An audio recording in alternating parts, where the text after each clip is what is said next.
You are now watching The Beach. I have been very critical about the Mario Kart 8 Deluxe DLC. It goes way beyond just a presentation. In 2019, the channel was pretty much a Mario Kart Tour channel. It's also when we reached 1,000 subscribers. I gathered as much information as I could about the game, speculated, and even participated in the beta during an amazing trip to Greece. The following year, I showcased concepts for the Mario Kart 9 of my dreams, and more importantly, I reviewed every Mario Kart game. Not Nintendo's definition of every Mario Kart game either. I made sure the highly underrated and often overlooked Mario Kart Arcade Grand Prix series got the love that it deserved. I even interviewed the announcer from Grand Prix 2, Justin Berti, making it the first Mario Kart developer interview on YouTube. Funky Kong uses the Flame Runner and breaks the game. Waluigi will never be in Smash. Nintendo, make Mario Kart 9 instead of selling 8 Deluxe. When you spend years making videos about a series you're passionate about and eagerly await a successor, and all you get is DLC for a nearly decade-old game that you're sick of, you'd be disappointed too. Maybe even have a bit of an existential crisis. I wanted Mario Kart 9, and all I got was puberty, a college degree, and DLC for Mario Kart 8 Deluxe. I will admit, I was a bit salty about the DLC. There certainly was a thundercloud of disappointment, and even some anger, but the more I thought about it, the more I realized that it wasn't specifically because of the Mario Kart 8 Deluxe DLC. That was just a smaller issue in the grand scheme of things. Switch Sports is the most shameless game Nintendo has ever made, and the announcement of that was far more disappointing than the Mario Kart DLC for me. A second free update that lets you enjoy golf will launch this fall. I've gone on many rants about Nintendo defenders, and I can't help but wonder if their insistence on defending a corporation is the reason why so many Nintendo games have declined in quality. The rants were not only because of Mario Kart, but my concern for future games. I want to be excited for Mario Strikers Battle League, I really do, but almost every multiplayer-centric game on the Switch launches in an unfinished state, and I hate that I have to worry about that and can't be confident it'll be great. The point is, maybe I came across as overdramatic when it came to the DLC. That's not saying I suddenly revoke all my criticisms, but the more I thought about it, I figured, what the heck? It's $25 for 48 tracks. If there's a product I'm critical about but also intrigued, I weigh the pros and the cons. Super Mario 3D All-Stars was a lazy compilation that in no way felt like a celebration, but the price was right and I wanted to play the games. Paper Mario the Origami King looked very wary for me, but it was $30 when I got it. I did a review of the game, and I was very surprised, but with the DLC, it would be a disservice if I didn't make a review of the tracks, considering how significant Mario Kart is to the channel. It was disappointing, but not something that I was gung-ho about boycotting. Meanwhile, I'd rather throw $50 off a bridge than buy the Switch Online expansion pack, and I will no way in hell get Switch Sports. You can thank Startronics for persuading me to get the DLC on my lunch break. He reminded me of the tour tracks, and that ultimately affected my final decision. He knew my weakness. I've heard very positive things about the tour tracks, but mixed things about the other tracks. I played them all for myself, so we'll be determining if the tracks are as golden as a dash mushroom, or a lightning bolt of disappointment. The first track is Paris Promenade. This was one of the very first city tracks in Mario Kart Tour. With the city tracks in Tour, they usually have different variations, and they did something interesting here. On the third lap, you race on the track in reverse, kinda like Luigi's Circuit in Double Dash. The theming for the track is excellent, and believe it or not, the presentation fits very well with the base tracks. The graphical quality has been a huge discussion point for the DLC tracks, but I'm happy to say that the graphical quality here is excellent. But I will say, the layout of the track could have been better. There are dead ends in the track, and they're unnecessary. The only other Mario Kart track to have a dead end was Bowser's Castle 3 in Super Mario Kart, but other than that, the track is great and feels right at home with the base tracks. Maybe I was quick to judge, and the rest of the tracks are all high quality as well. Okay, never mind, I take that back, because the next track, Toad Circuit, is just as bad as I thought it would be.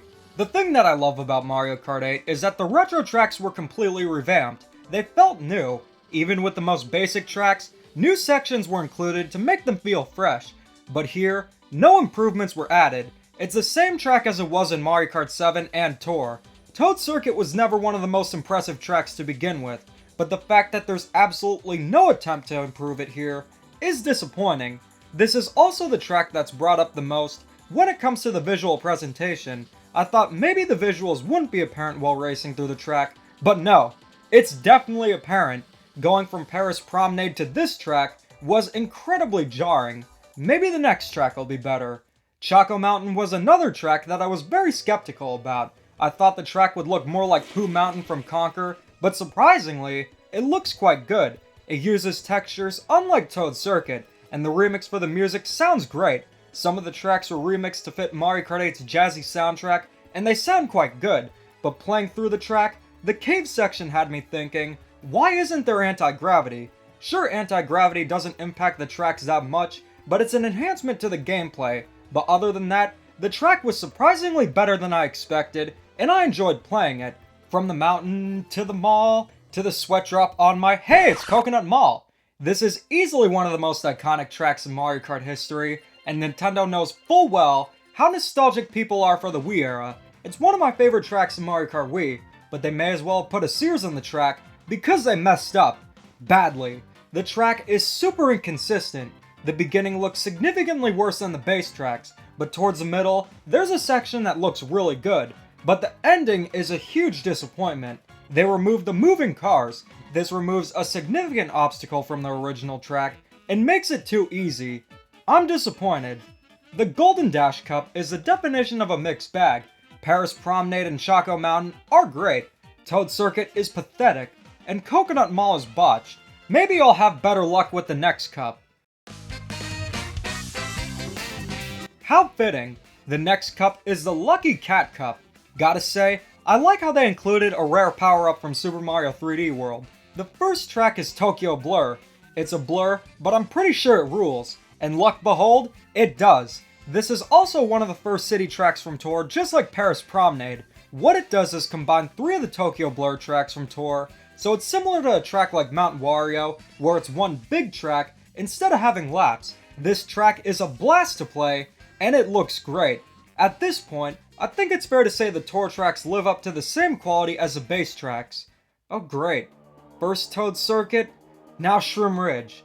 This is another heavily discussed track. Shroom Ridge is one of the most forgettable tracks in Mario Kart history. Even in Mario Kart DS, it's pretty much just a road, and here, they did nothing to make it stand out. Graphically, it's noticeably worse, and there aren't any cool new sections or themings to make it interesting. Take a look at Ribbon Road.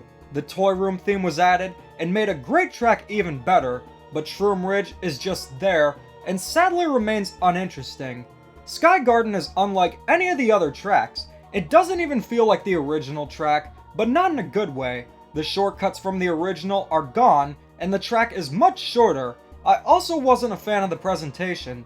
The colors are way too saturated, and it doesn't feel like the original track in any way. If you take a look at the Sky tracks in Mario Kart, pastel colors are primarily used, which fits the theme well. Even Mario Kart Arcade Grand Prix's Rainbow Downhill looks beautiful to this day. Sky Garden was unfortunately a thundercloud of disappointment. At this point, I was ready to give up on the DLC tracks, but the final track not only woke me up, but genuinely shocked me. The final track is Ninja Hideaway.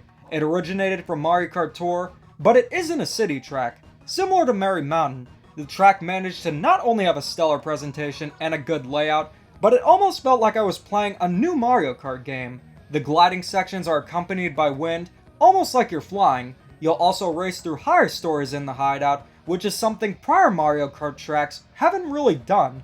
I didn't even know there was an attic. Ninja Hideaway is not only the best DLC track hands down, but one of the coolest Mario Kart tracks ever.